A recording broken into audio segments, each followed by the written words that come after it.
Praise lord. యెహోషువ గ్రంథము 21వ అధ్యాయము 44వ వచనంలోని ఆఖరి మాట. యెహోవా వారి శత్రువులందరినీ వారి చేతికి అప్పగించి ఉండెను గనక వారిలో నొకడును ఇశ్రాయేలీయుల ఎదుట నిలువలేక పోయెను. ఆమేన్.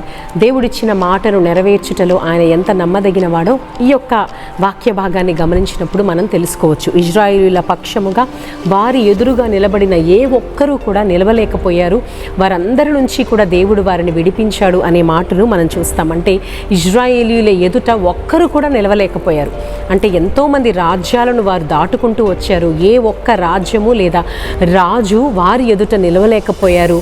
ఎందుకు అంటే దేవుడు వారిని అందరినీ, ఆ శత్రువులందరినీ కూడా ఇశ్రాయేలీయుల చేతికి అప్పగించాడు. ఆమేన్.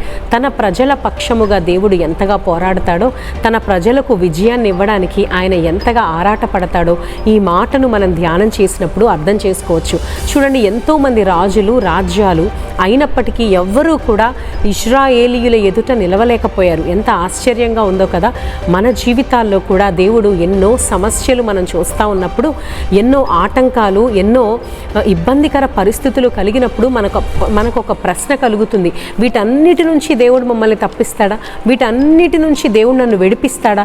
ఈ సమస్యలన్నిటినీ కూడా దేవుడు తొలగిస్తాడా అనే ప్రశ్న ఒక్కొక్కసారి మనకు ఎదురవుతూ ఉంటుంది. అవును సహోదరి, సహోదరుడా, దేవుడు అదే చెబుతా ఉన్నాడు. ఏ ఒక్కరూ కూడా తన ప్రజల ఎదుట నిలవలేకపోయారు. అలాగే ఏ సమస్య కూడా నీ జీవితంలో అలాగే స్థిరముగా ఉండదు. కానీ ఆ సమస్యలన్నిటినీ కూడా దేవుడు తొలగిస్తాడు. ఆమె నమ్ముతూ ఉన్నావా? మన దేవుడు సమర్థుడు అని నమ్ము. చూడండి, కీర్తనల గ్రంథము 35వ అధ్యాయం 1వ వచనంలో భక్తుడు అంటాడు, ప్రవ్వా నాతో వ్యాజ్యమాడు వారితో వ్యాజ్యమాడు, నాతో పోరాడు వారితో పోరాడు అని. నిజమే, మన జీవితంలో ఎన్నో సమస్యలు మనతో పోరాడుతూ ఉంటాయి. ఎన్నో పరిస్థితులు మనతో పోరాడుతూ ఉంటాయి. ఎన్నో సవాళ్ళు మనల్ని ఎదుర్కొని గేలి చేస్తూ ఉంటాయి. కానీ దేవునికి చెప్పాలి, ప్రభువా ఇలాగ ప్రార్థన చేయాలి మనం. దేవా, నేను కాదు కానీ నీవు పోరాడయ్యా. నేను వ్యాజ్యమాడడం కాదు కానీ నా పక్షంగా నీవు వ్యాజ్యమాడి నాకు విజయాన్ని ఇవ్వు అని. ఆమేన్. మరి ఇర్మియా గ్రంథములో చూస్తే 1వ అధ్యాయము 19వ వచనంలో ఒక చక్కని మాట ఉంటుంది. వారు నీతో యుద్ధము చేతురు కానీ నిన్ను విడిపించుటకు నేను నీకు తోడై ఉన్నందున వారు నీపైన విజయము పొందజాలరు. ఆమేన్. మన జీవితాల్లో కూడా ఎంతోమంది మనుష్యులు మనతో పోరాడడానికి ఉంటారు. పరిస్థితులు ప్రత్యేకంగా మనతో పోరాటాన్ని చేస్తూ ఉంటాయి.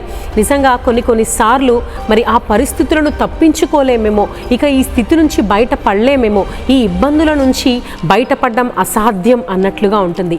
నిజమే, ప్రభువారు అంటున్నారు, యుద్ధాలు కలగొచ్చు, సమస్యలు రావచ్చు, కానీ వాటన్నిటి నుంచి విడిపించి నీకు తోడుగా ఉండి నిన్ను నడిపిస్తాను అని. ఆమె ఇశ్రాయేలు ప్రజల పక్షంగా పోరాడిన దేవుడు, వారికి విజయాన్ని ఇచ్చిన దేవుడు. ఈరోజు ఎన్నో యుద్ధాలు నువ్వు చేస్తూ ఉన్నావేమో, ఎన్నో సమస్యలను నువ్వు ఎదుర్కొంటూ ఉన్నావేమో, భయపడవద్దు. నిన్ను విడిపించేది దేవుడే, నీకు తోడుగా ఉండేది దేవుడే, నీకు విజయాన్ని ఇచ్చేది దేవుడే. అటువంటి గొప్ప కృపను దేవుడు నీకు అనుగ్రహించి ఆయన నీకు తోడుగా ఉండి నీ ప్రతి పరిస్థితిలో నీకు విజయమునిచ్చి నిన్ను నడిపించును గాక. ఆమేన్. God bless you.